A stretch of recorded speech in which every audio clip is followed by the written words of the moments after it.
Mexican cuisine background. Growing up in a big Mexican family, sitting at a dinner table, my aunts would come up to me and say, "Come más, flaca," eat more, skinny. Skinny being my nickname since I was a child. Come más, as they serve me more food on my plate. And you can't say no. No, you can't, because they give you this look. And also, we're taught that it's rude.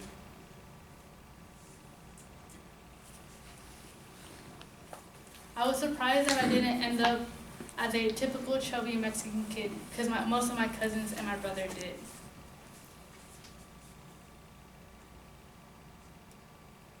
Throughout this slide, I will demonstrate how and what came to be Mexican food.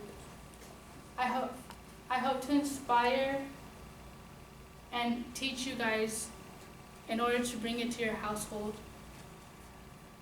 I grew up in a Mexican family where my mother came from the roots of Mexico, Mexico City, with an indigenous background where I got my name, Citlali.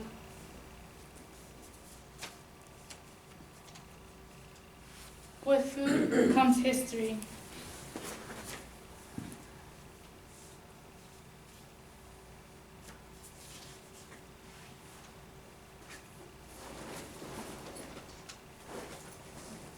It starts at pre-Columbian area, which is a long way from now, in the Aztec and Mayan times.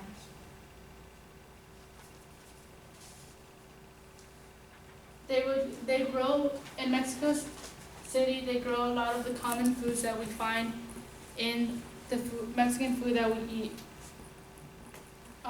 For example, tropical fruit, beans, corn, tomatoes, avocados, and they also hunted deer, turkey, and rabbits.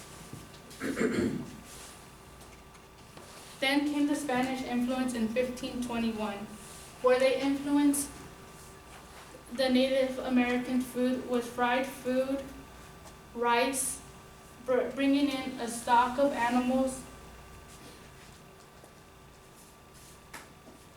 Raul Tadani, a Mexican author, says, "Let's take a look at Mexican food culture through the ages.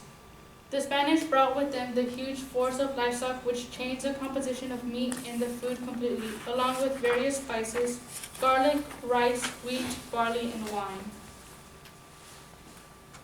Next came the French influence, which influenced bread, pasta, soup, and cheese. The French food was very adaptable to the Native Americans' food as they added different ingredients to their crepes and soup, such as avocados,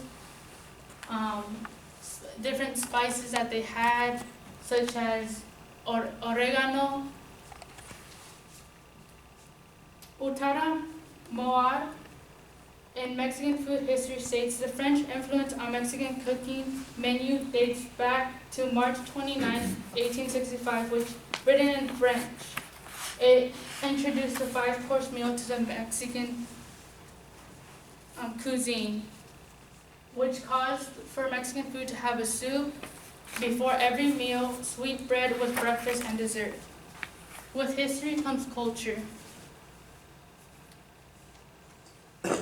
The culture dates back to the Aztec and Mayan, how they would use food and herbs for health. The vegetables that we are told to eat as young children most come from the farms in Mexico to make us healthy and strong. A big cultural thing in Mexico is herbs and vegetables to cure and heal, such as honey and milk to heal skin. Aloe vera is very common. Caldo de pollo for cold and gives a lot of vitamins. Cultures blended together.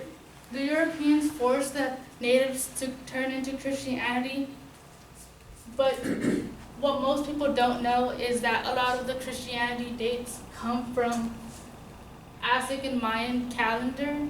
For example, December 24th isn't the actual birth of baby Jesus, the 25th. They adapted the day of the sun from the Aztecs.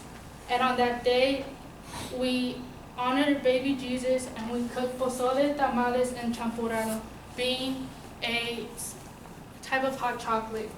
On January 6th, which is typically the Day of Three Kings, we have a sweet bread that has, we put 6 baby Jesus within.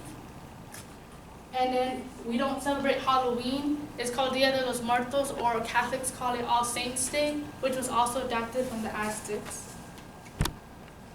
All this talk about food is making me hungry, isn't it?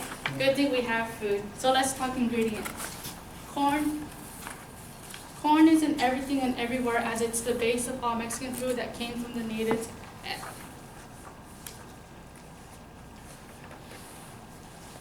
Then, just like Beto's Mexican restaurant says, from tortillas to tamales to enchiladas to large candles of hominy, corn seems to be found in everything when it comes to Mexican cuisine.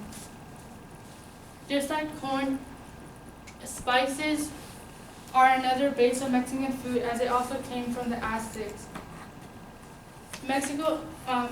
Beto's Mexican restaurant states that some of the most delicious and unique flavors come from the unique herbs grown in Mexico, which you do not see in common foods from the European or American. The enchiladas that I will be giving to you guys today, we can see all three: the native corn tortillas, the salsa ingredients, and beans. The Spaniard would be the garlic, chicken, and the rice, and the French the cheese. I hope you guys enjoyed my presentation and have learned quite a bit about where Mexican roots came.